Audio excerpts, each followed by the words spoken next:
Do it, Christia. You're insane, Justin. I won't. Do it! You'll go down in history with me. As what? The world's greatest mass murderer of truckers? God damn it, Justin.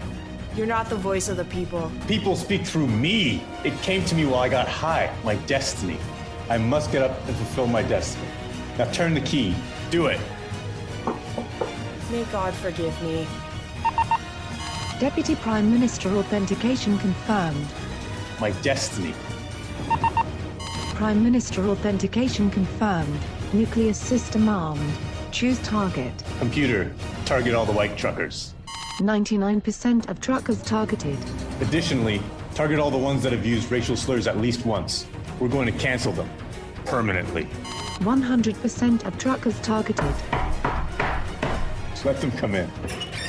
Justin, we have a diplomatic solution. Drop the mandates. Everyone, the missiles are flying. Sunny ways, my friends. Sunny ways.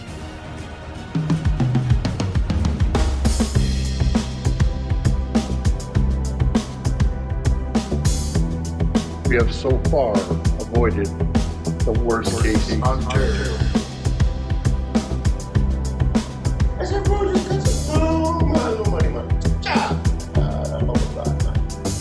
Call us the Biden family because we're doing Ukraine. That's right, WCO, we're back in the house, but guess who's also back? Guess who's back? Welcome, comrades, to the Worst Case Kiev podcast. WCK. Worst Case Kiev, or as we like to call it, Kiev. Yes, we're back, comrade. Welcome to the show. Folks, don't sleep on Vlad, okay? Don't forget about him. Don't forget about Vlad. He'll pop off. He's popping off. But guess what, boys? I think Putin made a miscalculation here. He forgot about the hundreds of armed babushkas in Ukraine, okay? They're carrying Uzis. They're dual-wielding pistols and katanas. They've got the Buster Sword from Final Fantasy. Okay, these are some highly armed elderly women. What's worse, Russian babushkas or Ukrainian babushkas? Like who? I feel like that fight would be kind of like when you see like the mechs in like Gundam like fight each other, and it's like just disaster for everyone around. This is Gundam versus Evangelion. Ooh, interesting. So who's the Evangelion and who's the Gundam? I'll let you sort that one out. I'm going to go ahead and say that the Russian babushka is the Evangelion. I'm going to go ahead and say. You know. I feel like some Siberian babushka has some serious grit. Like, isn't it true though? Like all those Eastern European countries hate each other. They're only united by their greater hatred of Russia. Isn't that a thing? We're united by our love of Adidas sportswear. you divide like a large region by on ethnic grounds. Like what else? That's what you end up with, right? A bunch of nations that hate each other. I think we can game out the entire Russia-Ukraine conflict. Putin caught WCO by surprise. You know, I think the official before yesterday, the official WCO Ukraine position would have been that Mr. Putin he doesn't have the balls to do it. You know, and now the official WCO position is mad respect. Way to go, Mr. Putin. You actually did it. Slow clap, yeah. He got Ukraine's it done. Yeah, exactly. Like Johnson. He's getting her done. Yeah, exactly. No, I'm actually frankly a little I'm surprised, but I'm not surprised at the same time, right? It's kind of one of those things where if you would have asked me a few days ago whether or not they would actually go through with it, I would have said, well, no, for a variety of reasons. It's posturing. Yeah. Well, it's posturing. I mean, there's a lot of things. I mean, there's a lot of moving parts here, but the reality is that, you know, holding the country would be too hard, you know, like if there was any actual invasion, you know, there was a bunch of military aid. The weather is not correct for fighting. You know, it's like too muddy. It's like there's like a bunch of different factors, you know, like political as well as practical. But then, you know, now that he's done it and we can see kind of the opening moves, it's like, well, actually, you know, I think it's funny when you go on these social media these days, it's like everyone's like a Ukraine expert. And it's like the Ukraine expert has logged on. Exactly. And it also seems clear that they're not, I think at this point, it's only been a day, but I think even now at this point, it seems clear that they're not looking to hold the country. Has Russia moved into, let's say, all parts of Ukraine, or only the quote unquote separatist kind of smaller regions? Well, if the attack was going to come, it actually unfolded, like people were anticipating it would unfold in a very similar way to actually how it has unfolded. So there's been troops advanced from the east, like through Donetsk, and then there would have been a prong from the south, so troops landing at Odessa as well as like moving from the Crimea. There's also another breakaway region that's less, I guess, talked about in the like southwestern part of the country, and it seems like they're moving to fortify that.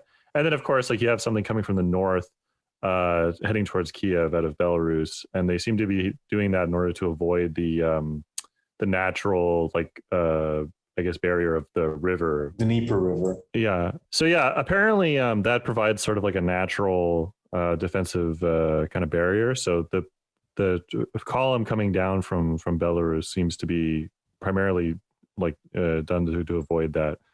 But yeah, around Moldova, on kind of the eastern part on the border between Moldova and Ukraine, there's also like another separatist region. But yeah, people were anticipating that this pattern would take place because Ukraine is like a very large, right? And the Russian military outnumbers the Ukrainian ones. So the idea is that like, if you look at like kind of Ukraine as sort of like a clock face, you know, from essentially, I guess like the like 9 or like, I guess the 10 hand all the way to like 6 is essentially a border that you could advance through, right? So by doing it in this way, you kind of force the Ukrainians to spread themselves pretty thin, as well as reinforcing areas that would have been like fairly sympathetic to you and like avoiding, you know, some natural, you know, barriers, right? The anticipation was that this would be over fairly quickly. That like, if they were to do this, I mean, anything can happen, right? But the goal would be to, you know, show like a certain level of dominance very quickly. A lot of the military aid that NATO has sent, from what I understand, is not going to help with this conflict. It was primarily geared towards the ongoing conflicts in the east of the country. But when it comes to facing like a fairly modern, you know, larger armed force coming in from, you know, 3 out of 4 sides, then this is not really going to help too much. So Probably not going to be any additional boots on the ground in terms of support, right? Oh, not at all. No. Yeah. NATO is not ever gonna. Yeah, that's not gonna happen. So, although I'm curious because I know up until a few days ago there were Canadians like in Ukraine, like Canadian soldiers, on like training missions, training essentially neo-Nazi militias, which is kind of funny. I'm going to go ahead and I'm going to make a prediction. I'm thinking that they're going to go for like a kind of like South Ossetia situation. Like I think they're going to roll in, they're going to destroy as much military infrastructure as they can, and then they're going to try and like force some kind of settlement where the eastern part of the country is like de facto independent, and perhaps like they'll get more southern territory. I thought I heard that Moscow had issued demands. Yeah, they basically have. They said no joining NATO ever.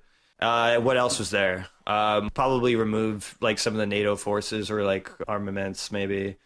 Can we agree? Can we agree that like Russia's a really like shitty, angry like ex-partner who's like also an alcoholic? Like that's basically what's happening here, right? Abusive. Like it's an abusive ex-partner who's just like, no, we're not done yet. Yeah. Yeah. Well, I mean, they were saying, you know, Putin declared that the Russian military will strive for the demilitarization and denazification of Ukraine.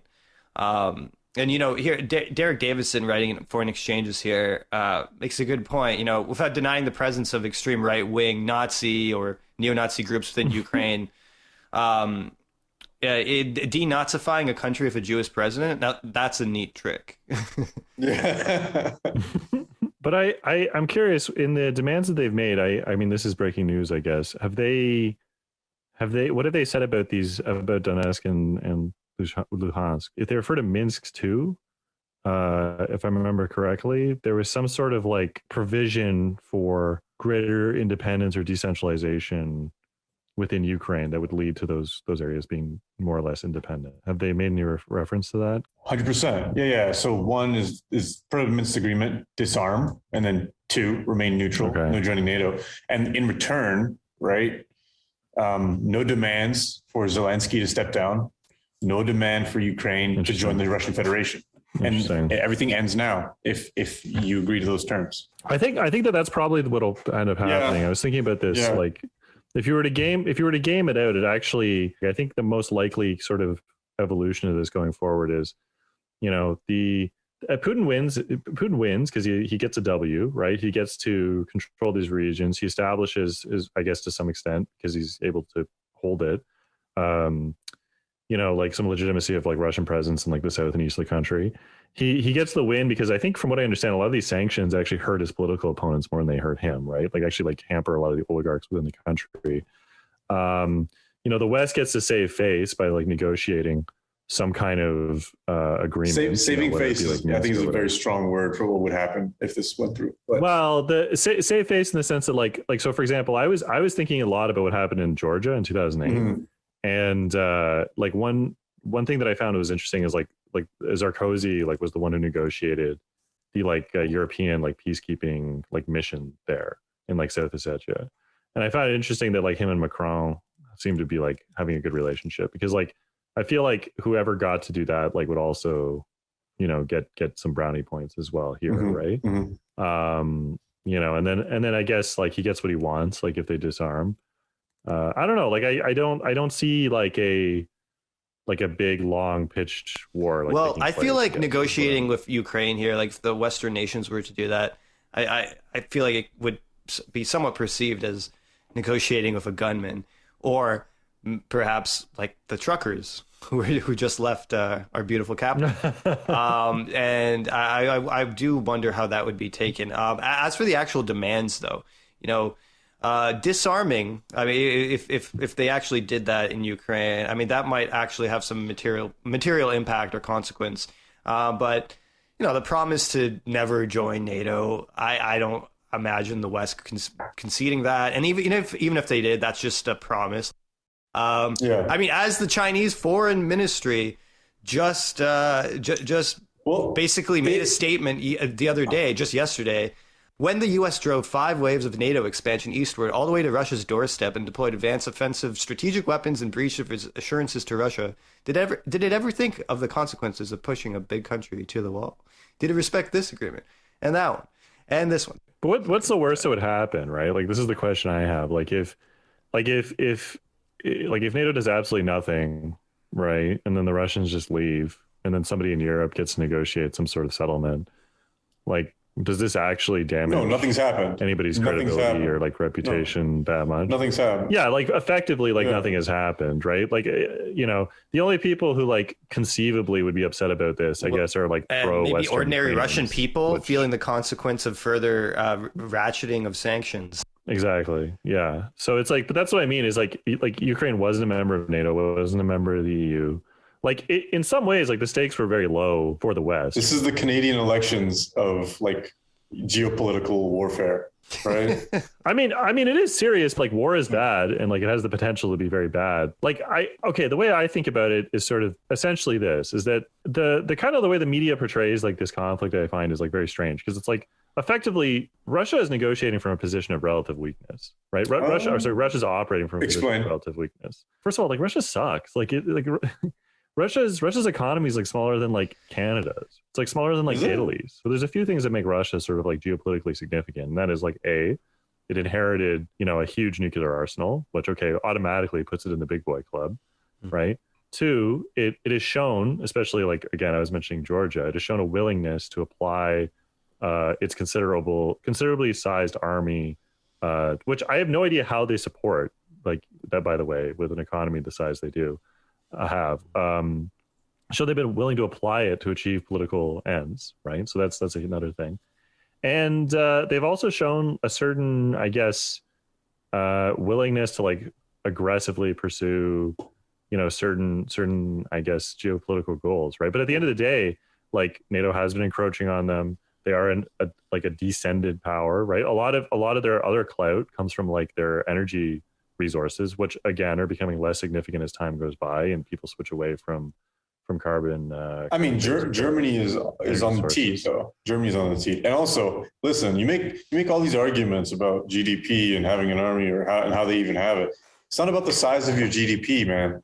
It's about how you use it. Well, no, I mean, that is true for sure. But I think what I'm getting at is that it's like, to be clear, I'm not defending Russia, right? I'm not defending, but I think effectively the story here is the West moved eastward, right? Like NATO and everything moved eastward. They were maneuvering around Russia.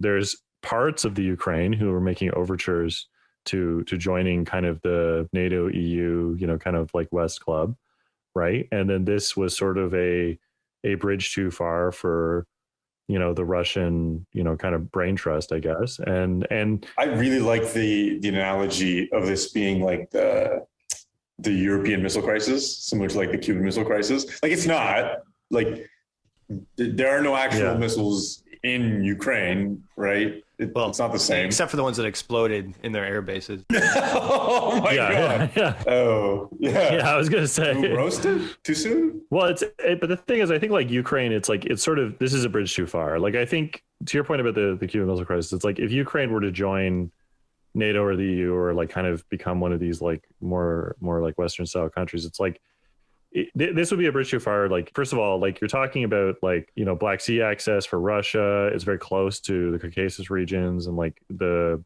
supply lines that like Russia has going south. It's very like geopolitically, like that's just like a non-starter for them. And also I think that there's like you were mentioning earlier, it's like a drunk partner or something. There's massive like cultural and like political ties between the two countries. There are some trust issues in the relationship. Yeah.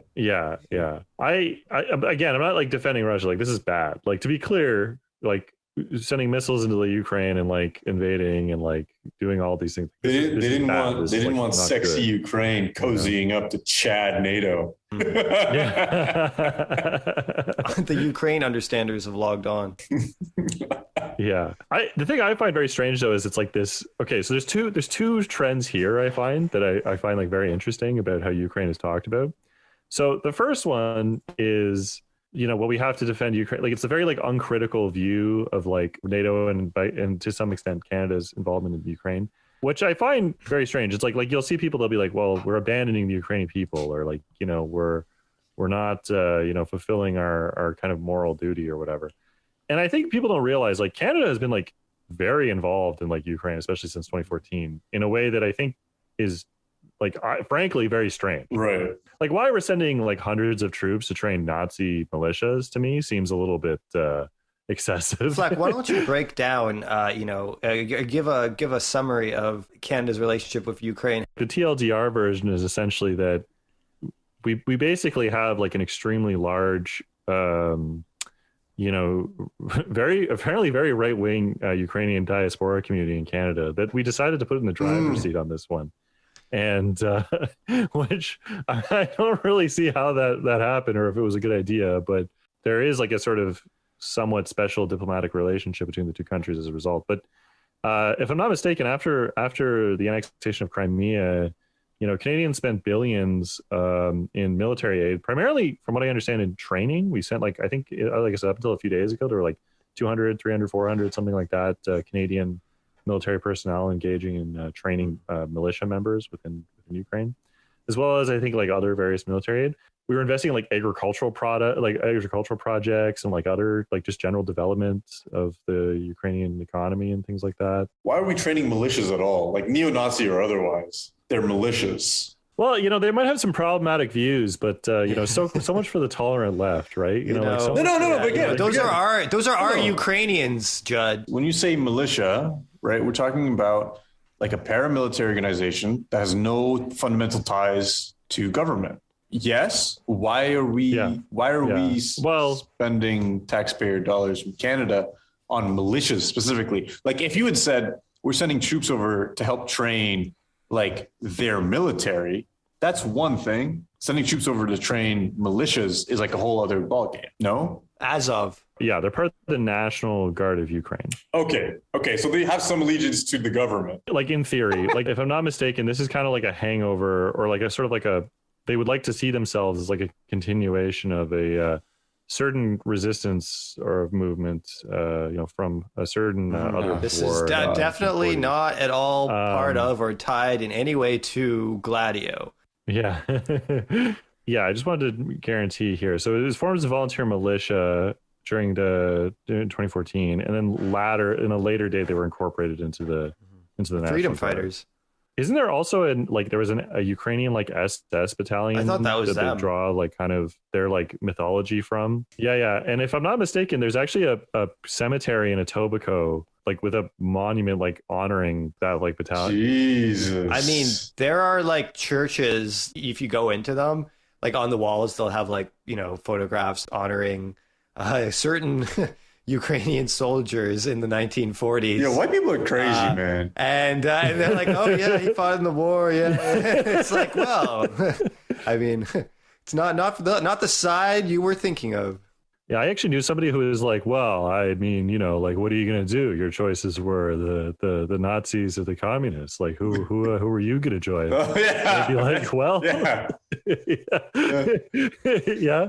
Well, yeah, it's like, but my answer would be like, well, I thought the Nazis were socialists. So. Ooh, yes, that's right. Don't we? Did Margaret Thatcher not teach us anything? Yeah, exactly. For those of us who are tuning in from last week, Nazism and communism are both two sides of the same coin. Yeah, I think it is like the anti-communist worldview of like a lot of people in the Ukrainian diaspora community in Canada does I think veer pretty close to going maybe too far the other way. I don't want to pin too much of it on the I mean, we're trying to tie it back to Canada, right? But I don't want to pin too much of it on the diaspora community. But it is a little disturbing. Because it's not even just like the diaspora community. Like, if I'm not mistaken, isn't there a whole history with Chrystia Freeland's grandfather? I mean, he was a collaborator there. Running a certain publication. Well, he wasn't a collaborator. He just ran a newspaper that repeated all the same talking points and listed where Jewish people lived in his neighborhood. So what can you say? I was actually talking to a Ukrainian guy. His take on Ukraine was just like, Ukraine, man. Mm-hmm. Ukrainians just want to like sow fields and crush wheat. That's all they want to do. They should be left alone. Crush some brewskis. and then he sounded like unironically was like, if only like they'd just been properly like taken over in like 1942 by the other guys. Cool. Jesus. Kind of like recentering the conversation a little bit. It seems like there's a tendency I find when you read about discourse about this, where it's like you're either like a Russia apologist, like you're sort of on Russia's side, or you want to see Ukraine annexed or something like that, or you're like this kind of mid-century like liberal interventionist who's like, we want to do the right thing by Ukraine and like stand up for democracy and all that. And I think it's very difficult because it's like, I'm very concerned. Like I'm not happy with what's going on and everything, but I don't feel like this was like really necessary. I don't feel like anything up to this point was really necessary. I don't know. I can't help but feel like there weren't diplomatic solutions that would have presented themselves earlier that would have been an off-ramp for this had we maybe been more honest with ourselves about like what it was that we were doing there or why we were so involved. Sleepy Joe missed Vlad's call, and then he missed the opportunity to talk. It was a classic bungle. It's very convenient for people to believe that Russia is this, like it's Cold War 2.0, right? That Russia is this juggernaut, that we have to, like steel ourselves against, right? And it's like, I'm sorry, that's like simply not the case. Like the reality is that like NATO's existence after the Cold War is even like questionable, right? And this further encroachment, like what are they trying to accomplish? Like what is the reason for moving eastward? Like I don't. There are always diplomatic solutions available in resolving conflicts that can be, you could. There's a number of different ways to bring that out, but like appointing a neutral arbiter and whatnot, with qualifications you both can agree on. With a certain degree of like principles that people can agree on that are applied, like that's always possible. But it just often with geopolitical interests, it's not going to happen. So I think this was obviously a very calculated decision on Putin's part, but I like a positive long-term impact for Russia coming out of this seems kind of dubious. No, I actually think that this is going to be having a positive long-term impact for Russia. In the sense that I actually agree with you up to that point. Like for some reason, I get the feeling that like no one actually wanted to have a conversation up to that point.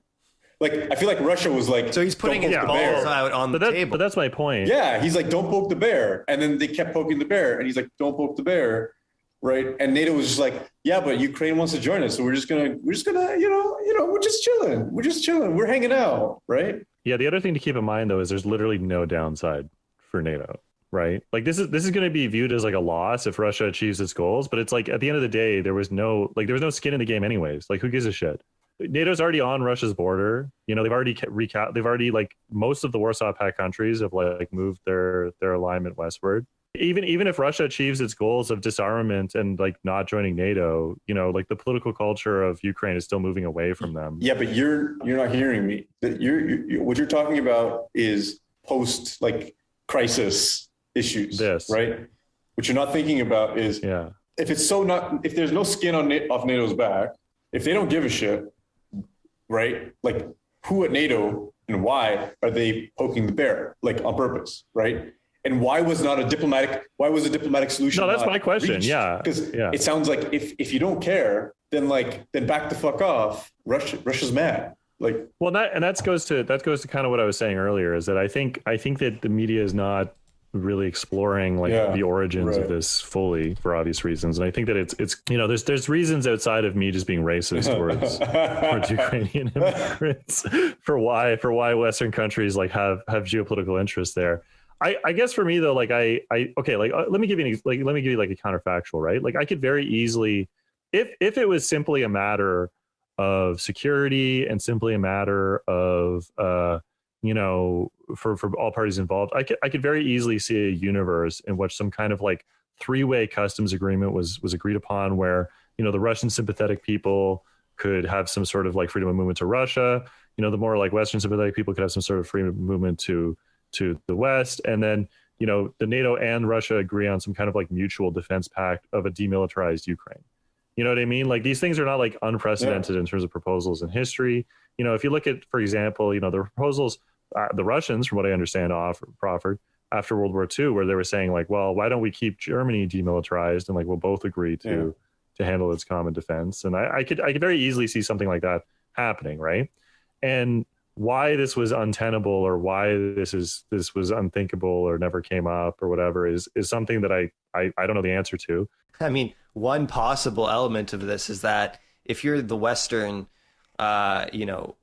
minds that are really like making these decisions, you have the brain geniuses, exactly. The brain geniuses.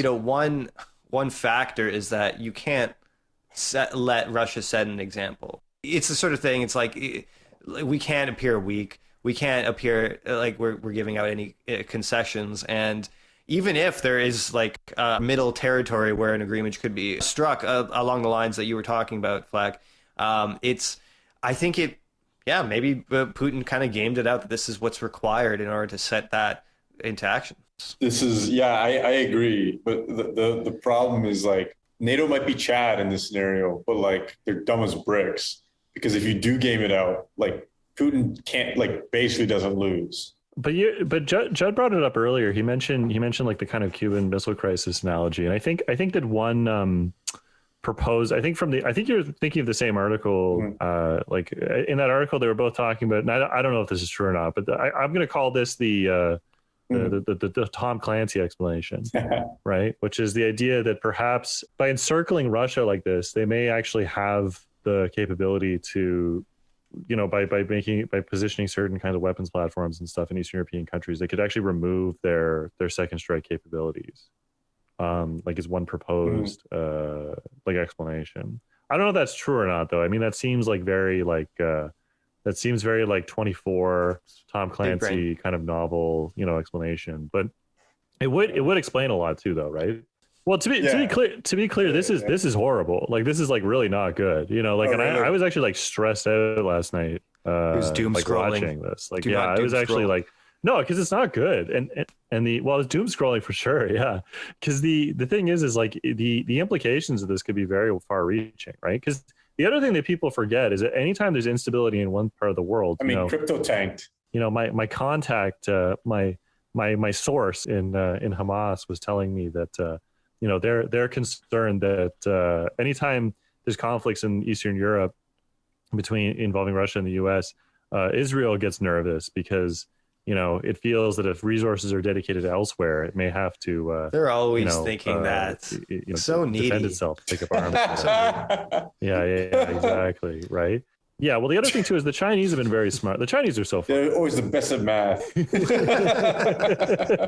Well, the thing I find so funny is it's like Putin's very smart too, but it's like the Chinese have been like, because they nominally take the Russian perspective of like, okay, well, what, like, you know, Max was even reading their public statements earlier. President Xi, he's such a smart guy. But at the same time, it does put them in an awkward position because they're not so stupid that they want, you know, conflict. Like any conflict between Russia and the West will put them into an awkward position, which they don't want to be in.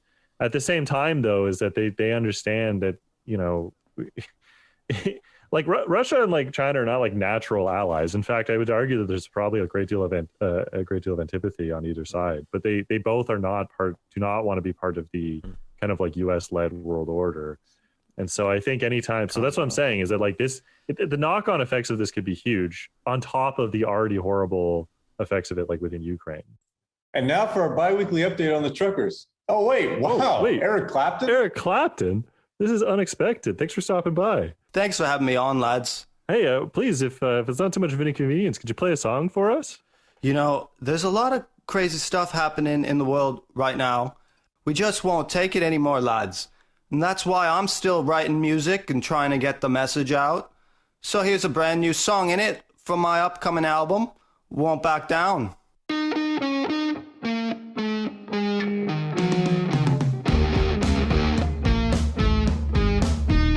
If you wanna hang out, they force you to take the vaccine.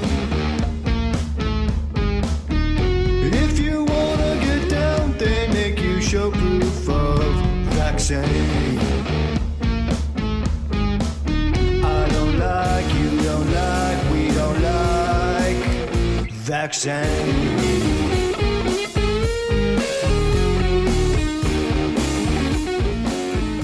Nice, dude. Wow, very true, Erik. Wow, that's awesome, Very Erik. cool. Thanks a lot, man. Nice. That's great of you. Very cool, Erik. Key. Well, boys, we've talked enough about, you know, the machinations of Russian imperialism and, you know, a faraway government imposing its will on a group of, you know, quaint, you know, twee, freedom-loving, you know, farmers, as Judd pointed out. And I think, though, it's very easy for us to, you know, cast aspersions on our friends in Eastern Europe, and we should instead, you know, look inwards and realize, you know, that really the same thing has been happening here.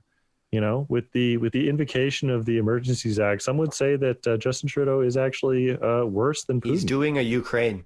You mean he's doing the Ukraine? He's doing a Ukraine, you could say. Yeah, to our beautiful truckers. Yeah, it's about time that we said goodbye to the truckers. So let's have a good extended clapping sequence for the arrest of Tamara Lich and others.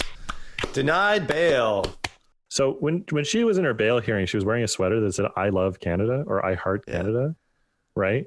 And I was sitting there and I was kind of like, "You're a shitty separatist. Like you're just bad at what you do." You know, could you fucking imagine, you know, one of these like Chad Quebec separatist guys like in a bail hearing with like an "I love Canada" shirt? No, they'd have a like middle finger emoji Canada thing on instead. You know, like that's fucking lame, man. Like grow a pair, like. She consulted her lawyers and she was like, no, we're on pretty good. I imagine Tamara Lich has the same lawyer as the one in the Arrested Development family. And he was like, oh, the fonts. Yeah. You know, you guys should be good. And then the judge is just like, we do not believe your promise that you won't leave your home on account of checks notes. Your promise to never leave Ottawa. Damn, boys. I guess freedom ain't free after all. Yeah, it's just, I got to admit, though, it's funny because, as we said last time, you know, like this was sort of we got to jump on the truckers, you know, this is content. And then we had our bi-weekly follow-up going like, oh my God, they're still here, you know. And like, the invocation of the Emergencies Act and that this is like fairly significant, and you know, this is something obviously worth talking about. But if for nothing else, I'm like, oh fuck, thank God they're gone. Like, thank God. No, they're coming. This is the roving trucker. I'm so ready to talk about something else. I'm sure they're gonna have a fresh new startup. Let's say somewhere else in Canada, which you don't get, or in the U.S. The U.S. the spin-off. Well, they're camped out. What you don't get, right, is that like where truckers go one, they go all. That's the way of the road. And dude, right. Ottawa might be over, but it's only double down efforts in other cities for protests, right? Like that's the thing. And trust me, I'm happy not to be covering the Ottawa one anymore. But I don't think the truckers and the Freedom Convoy protests are like, it's not over yet. The game's not over, right? I feel like any stumbles or like missteps or like poor analysis I did in the first segment, on Ukraine, is because my brain is atrophied from actually thinking about things that are like complex or hard after talking about the truckers for 2 weeks. Like I'm actually unable to work through complex ideas. Like, syringe bad. Trudeau bad. Me hung. First you tell me mask no good. Then you tell me mask good. What is mask? Go, Trudeau must. So apparently they're camped out. Okay, so for those of you who are from the valley, from the Ottawa Valley, from down the valley, yeah, bud. They've since decamped some of the more hardcore ones to 3 camps. I'll call these trucker forward operating bases, if you will, military zones in the Ottawa Valley. And I'm gonna just give you a few guesses. I'm just gonna give you a few guesses to guess which valley communities these guys have decamped to. President Putin, direct your missiles towards the trucker military bases. So I'll give you one for free, right? It's Arnprior.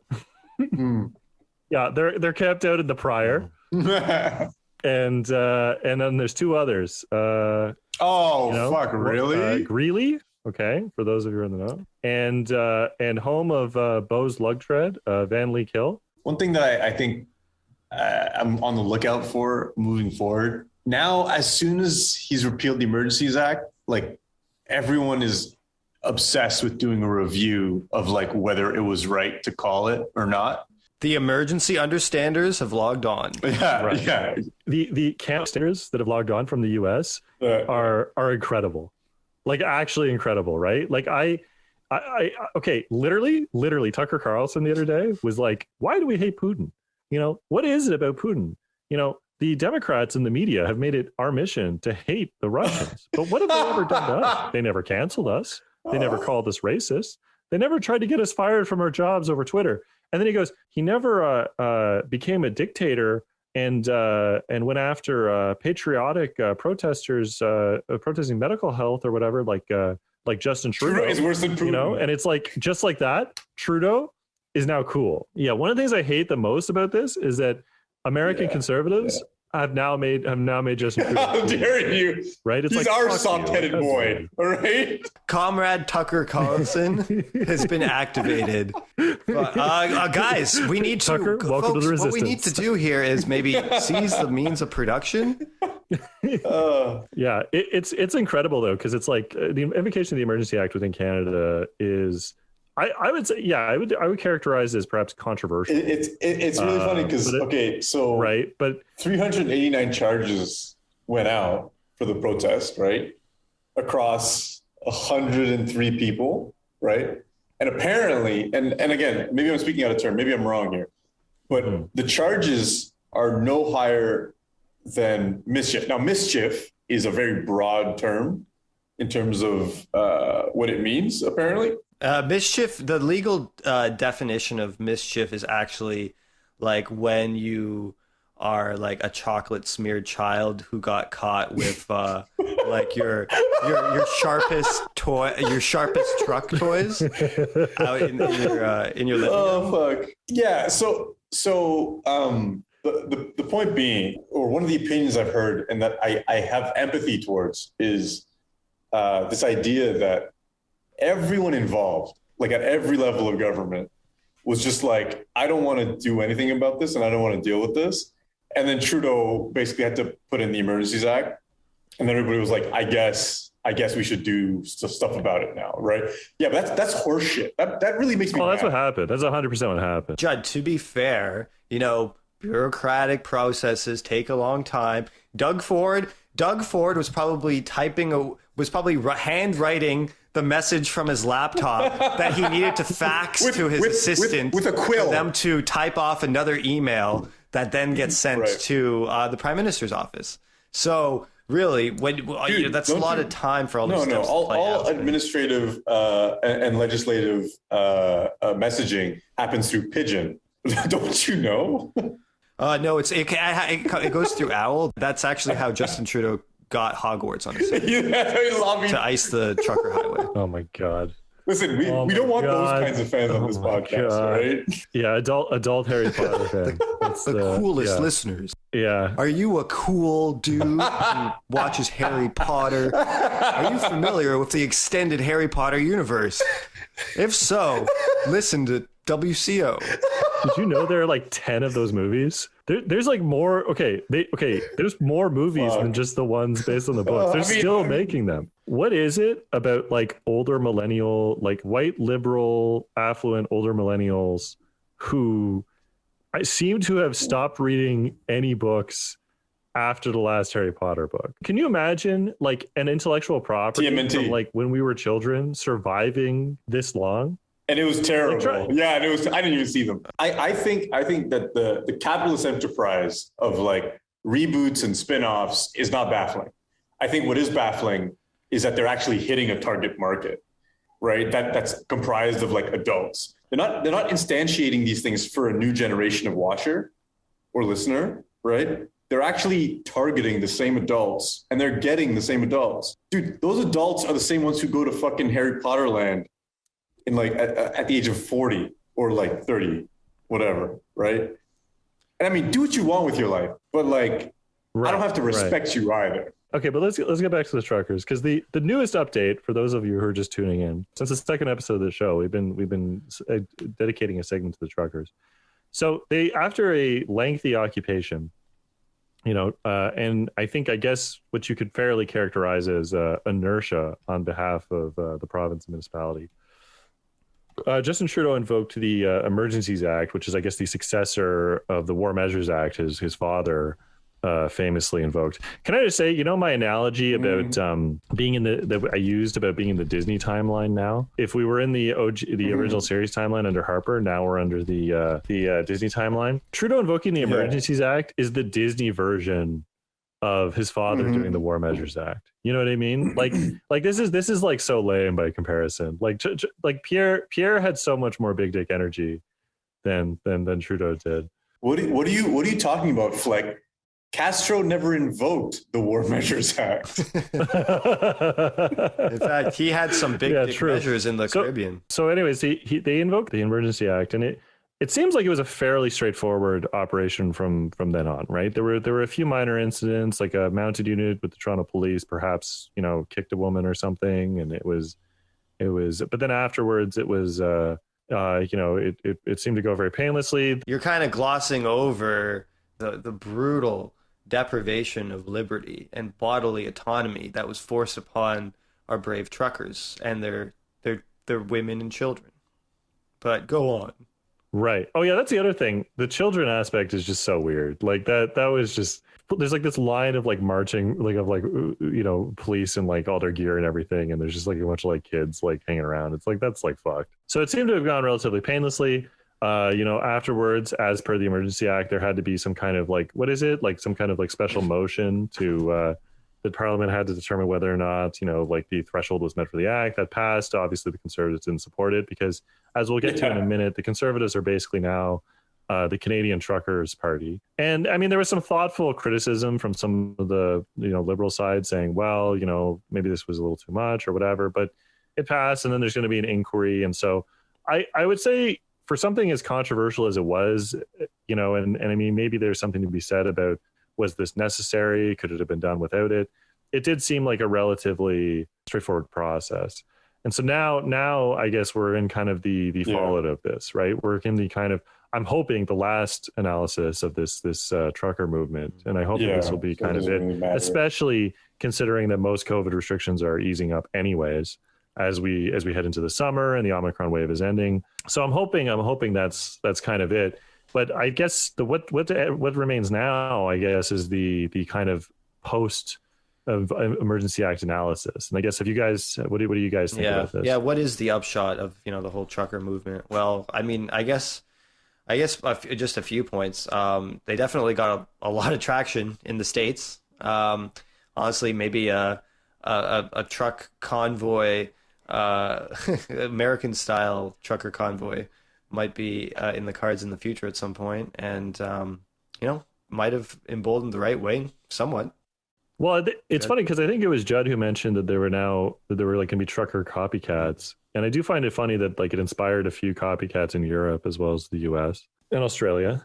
The American, I was mentioning earlier the Tucker Carlson thing, but you're right. The American response to this has been like truly kind of fascinating. And I'm not saying this is like one of these like small-minded Canadians who's like, what are the Americans saying about us?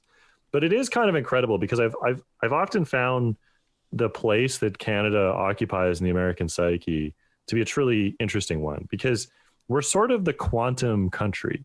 You know what I mean? Like we're simultaneously X and Y, and we can kind of fill any rhetorical niche you might want, right? To American, progressives, we're sort of like if America had a child with like a European welfare state, and we're also simultaneously post-racial and postmodern. I don't know, like postmodern, or yeah, exactly, yeah. At the same time, to American, I guess conservatives, Canada is hell on earth. Right, like it's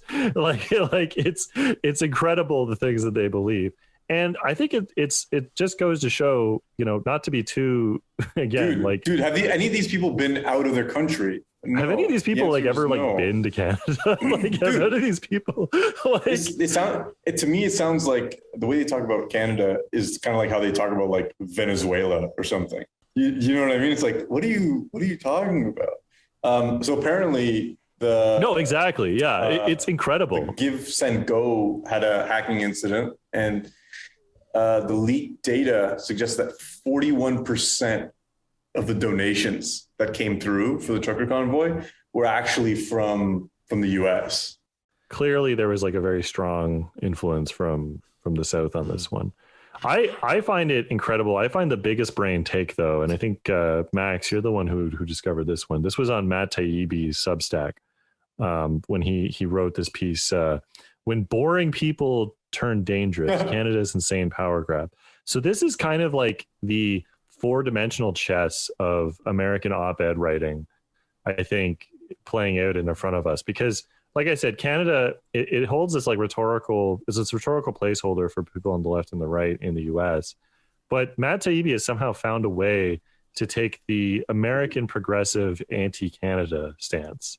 By suggesting that this is from a kind of like left liberal civil libertarian perspective, Canada has simply gone too far. This is like a step too far. Total garbage. And I don't know. What do you guys think about this? It's a mad leap towards bureaucratic dystopia. First of all, Canadians are proud to say that we we a bureaucratic dystopia.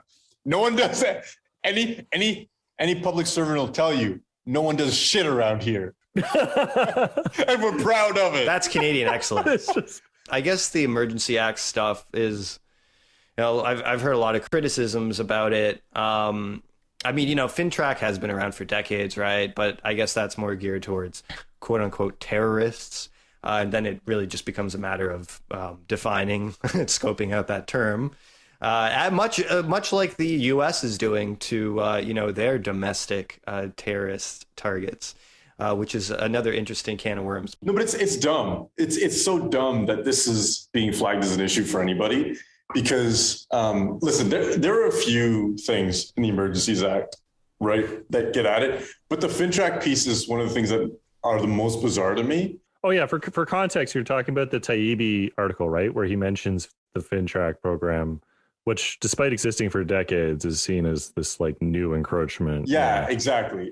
To me, it's insane. Like I work for a payments company. That's just part, as a payments company, you basically have to disclose everything to FinTrack. That's just how it works in Canada, right? Like this isn't something new. And the fact that there's been a slight extension. Yeah, but if you're, do unfree people, do oppressed people even know that they're being oppressed if they don't have the language of freedom, Judd? No. Are you perhaps an Orwellian creation of Newspeak? What's up for discussion, right? Whether or not FinTrack is a valid practice for a government to be undergoing, that's one question, right? But that's not what these guys are talking about. They were like, oh, FinTrack is being extended, and growing to be like this surveillance state, right, like mandate. Yeah. And it's like, no, it's been like this for a really long time, right? Decades. Right. The difference now is marginal. Like there's not much to get up in arms about, but it's Americans who don't understand like the context. I feel the American versus Canadian criticisms of the use of the Emergencies Act is very telling. And I would only ever mention the American ones just because it appears that it's been so sensational there. Otherwise, who cares? Also, this is coming from the fucking losers who have the NSA, like who microphone their toilets for fuck's sake, right? Like, what do you? Yeah, exactly. Yeah, it's incredible. The fact that the trucker convoy had such an American, kind of influence, as well as the fact that Justin Trudeau has now fully, as a figure, become part of the American culture war, landscape, like the kind of mythological landscape of that conflict. He's definitely entrenched in it now. That's the only reason why I mentioned the American dimension to this. No smoke with Taibbi. Go on. Yeah, exactly. Yeah, no, I would have Matt. I actually like Matt Taibbi. Like, don't get me wrong. Yeah, like I would just like to point out that it is telling, because it's like, for example, like Pierre Shapiroilievre, when he's been criticizing Trudeau, he's like, the prime minister has created like a political crisis by using this, like he's divided the country. He's like, whatever, like the actual like validity of such a like move on behalf of the Canadian government, I feel like is not the part that's necessarily like being questioned as much as the choice of how it's used, like the judiciousness of this, whereas the legitimacy of it is not. Whereas the American kind of political discourse seems to see this as sort of like a too broad of an overreach. And I find it incredible for the reasons you're pointing out, Jed, because I don't think it's really a surprise, or at least I don't know if you guys would disagree with me.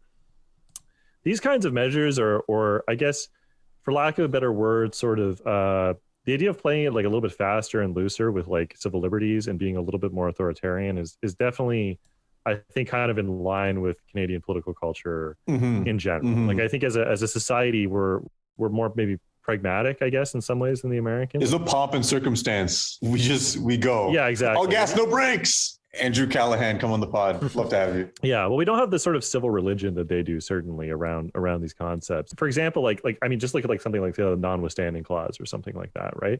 But the thing is that, to your point, is like also these people are still the people with like the NSA. It's like, this is amazing. It's like, do you guys not have any realization of? And at the same time, like, okay, Canada's not perfect by any stretch of the imagination, but like we have much stronger, labor protections and like more union participation, and like the concept of like autonomy over your life doesn't extend just into the political sphere. It also extends into like the economic one here as well. Like it's sort of, haven't you heard, unions aren't freedom? It's incredible. Unions are constructs that entrap you. That ain't free. Into socialism and communism. Like that's the thing that you don't understand, Fleck. Socialism ain't free. So socialism is not freedom. We can't all have brains as big as Maxime Bernier, right? Like we can't have. Although interestingly, I've noticed Mad Max has been absent from this discussion. Because he was very much he was the most pro trucker before he got cucked by the conservatives. Guys, for our reading this week, we get to discover who was really behind the curtains this whole time on the whole trucker operation. Who was pulling the strings on the truckers like puppets as part of some grand scheme? That's right. You guessed it. Stephen Harper. It was Stephen Harper all along. Oh, fuck. I knew it. Somehow Harper has returned. That dastardly Harper. It just matches up with the Disney universe again. It makes as little sense now as it did in the Disney trilogy. Harper's return was actually announced over Fortnite. It was actually announced over Fortnite. Yeah. So this is Max Fawcett, real name, writing for the National Observer. The article is titled, Stephen Harper Helped Create the Anti-Vax Mandate Convoy. And it was just published this month. Unpacking the conservatives here for a bit. Let's cast ourselves back to 2011. Fresh off of forming his party's first majority government since the 80s, Harper's conservatives came into power and passed legislation that phased out the per-vote subsidy brought in by the Liberals in 2004. This was at a time when Tories were relatively strong in the area of small dollar donations. And it was thought that the removal of this would maintain the conservatives' advantage over the other parties. The conservatives were very good at adjusting to these changes. Like they've gone after various constituencies of voters, like gun owners. So it was believed this might actually help them, and it did for a while. But interestingly, here at the same time, there's also a trend towards greater reliance on hired gun contractors rather than internal party staff, and that actually created a negative feedback loop that pushed the party further and further outside the political mainstream. As Max Fawcett notes here, they picked the lowest hanging fruit to focus on: anger, rage, right? Sowing greater distrust in government. And I mean, that goes hand in hand with the rise of social media and the modern political media landscape. And arguably this created power bases outside the leader's offices, made it more difficult for the party leader to swim against the ideological tide that this machinery kind of sowed. The consultants had an incentive to be vocal. Arguably, the rage took over the conversation, which just fuels greater rage. I guess the upshot of this is that, as Max writes here, it doesn't bode well for the chances of anyone from the more moderate wing of the party to derail our good friend Pierre Shapiroilievre. This is the biggest brain shit I've ever heard in my entire life. I mean, just look at his conclusion, the West Wing shit. It's incredible, which I didn't get into, but yeah. Exactly, it's West Wing shit, and it's incredible. But here's the thing that's amazing, right?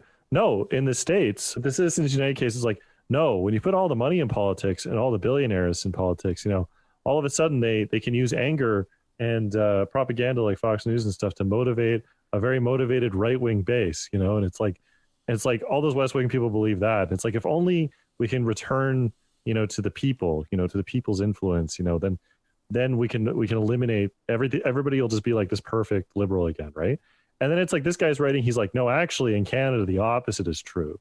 By making it about the people and by making it about the grassroots, we end up with this like highly motivated, right-wing, grassroots movement. So we need to go back to, having like, and it's like, no, maybe if both approaches have yielded the same result, maybe that's telling you something, maybe there just are a lot of extremely motivated right-wing assholes in our society, and maybe they're just being represented because it's like kind of a democracy.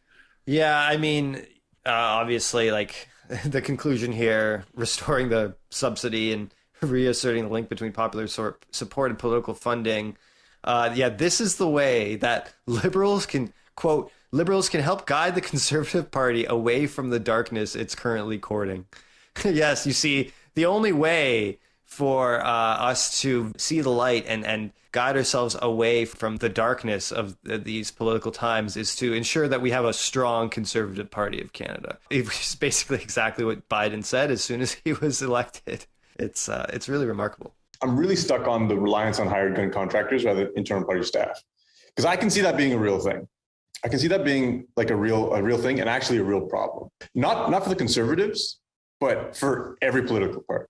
And I can see divisiveness being a driver of, for lack of a better word, like upvotes and attention, right? And a bit of frenzy in order to generate more votes. Are you maybe hoping for too much out of the very, very non-sexy leadership we have? If they were doing that though, I feel like Canadian politics would be like much sexier. Like are we there, right? Are we driving that division?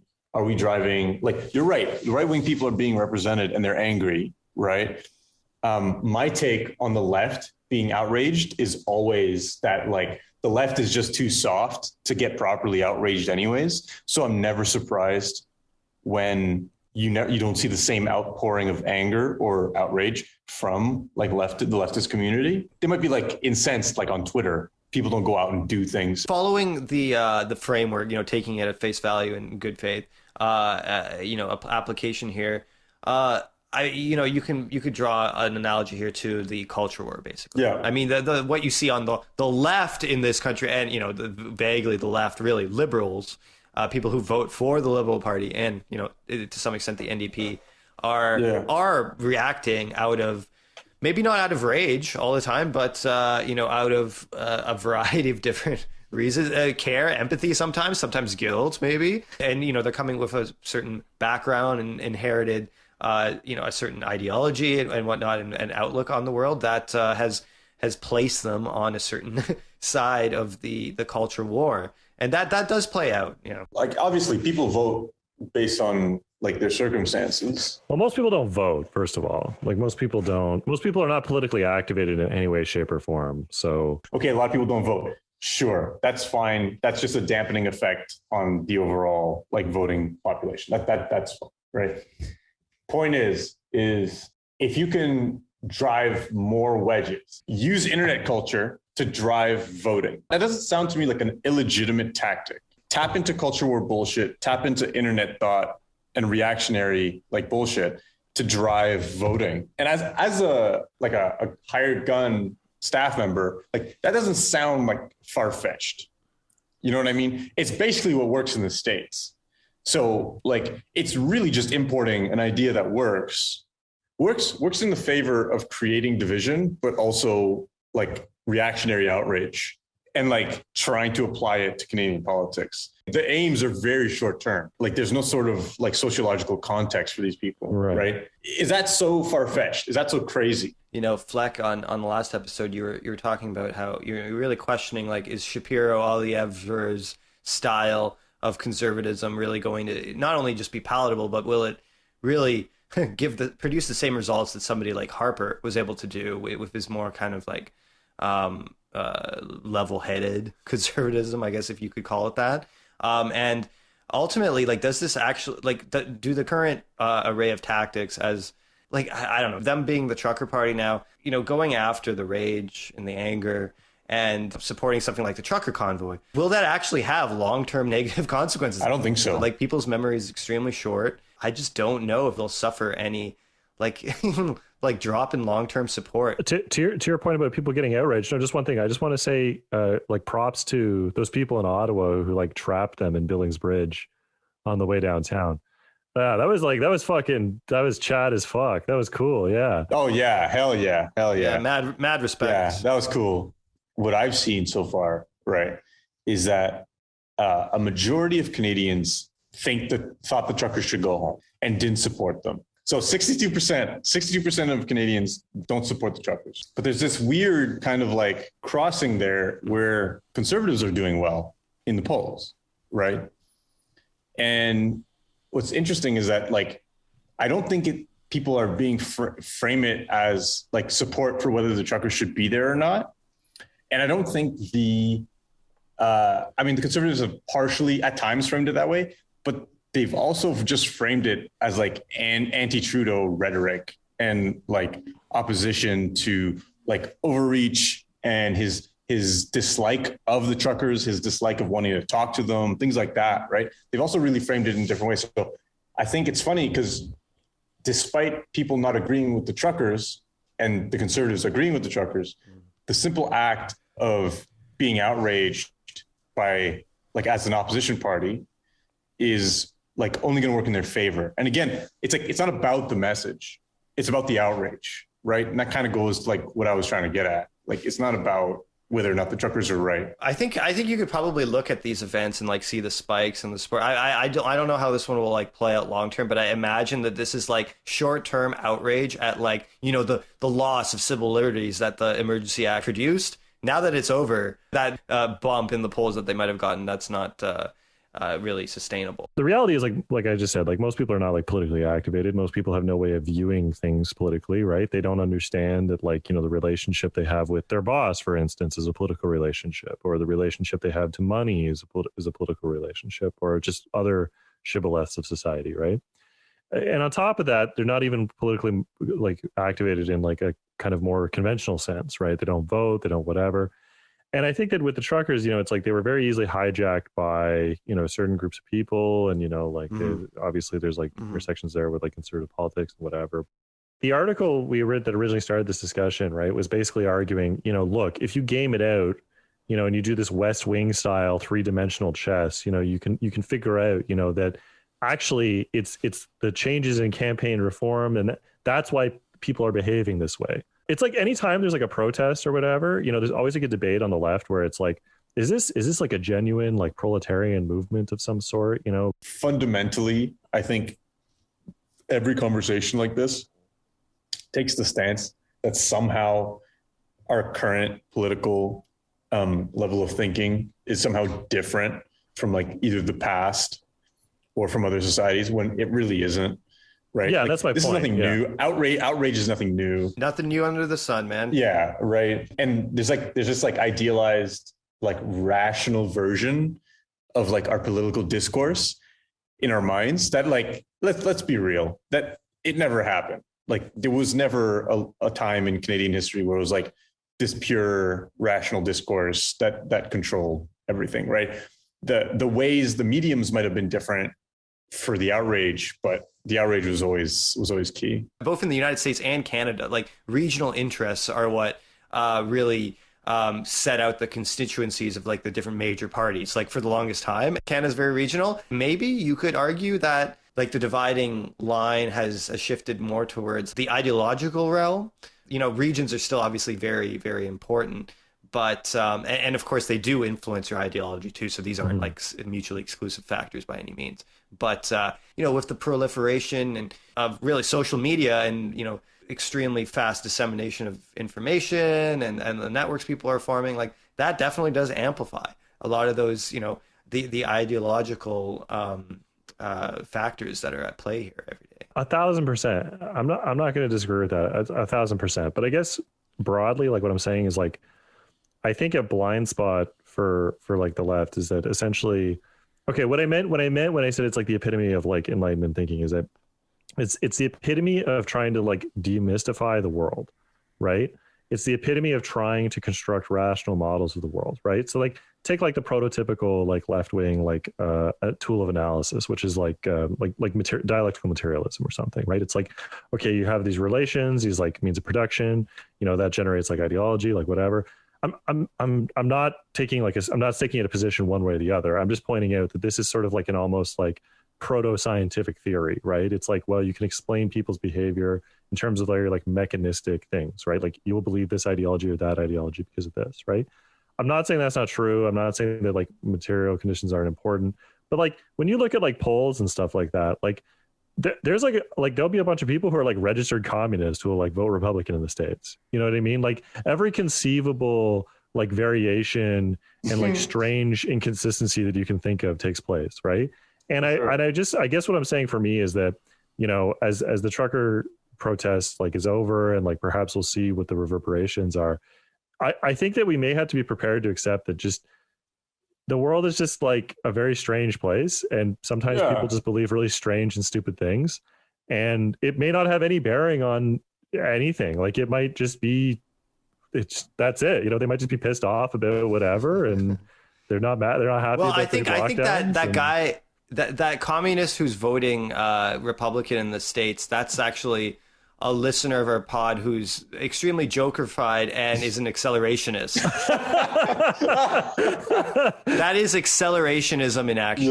Yeah. So I tip my cap. 100%. I guess people just might be pissed off. They may not be thinking about things. They might just be kind of like whatever. And they got mad. They had a party in Ottawa, and they might just like go home and that's it. And that it may just be that simple. Like it might not be any more complicated than that. Yeah, that's right, life, man. That's ultimately what happens. Like I think from the average person's perspective, there is no changing any of these events that happen. And yeah, it's basically one big party. Few days in, few days out, life goes on. Liberal by day, conservative by night, all day.